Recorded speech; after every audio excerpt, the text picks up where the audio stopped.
Hi everyone, the Simple Dad here.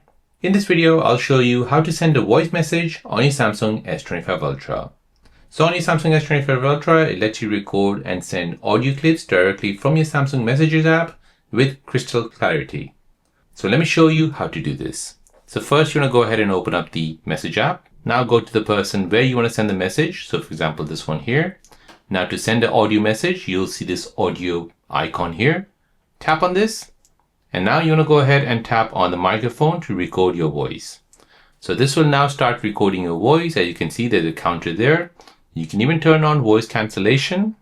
Now once you're done recording, tap stop. You can go ahead and send all these emojis with it. So if this is a lovey-dovey message, send some hearts. A funny message, send a funny emoji. A party mood, crying mode, angry, shocked, confused, and so on. Once you're happy, tap attach and then go ahead and tap on send. So now that message will be sent to that person. So this is a faster and more natural way to communicate, perfect when you're too busy to type or want to express emotions. So there you go guys, that is how to send a voice message on your Samsung S25 Ultra. If you're new on the channel and you want to find out more about your iPhone, your Android phone, or any other social media apps, then don't forget to subscribe to this channel to become a part of the Simple Dad community. Hit the like button if you find this video useful.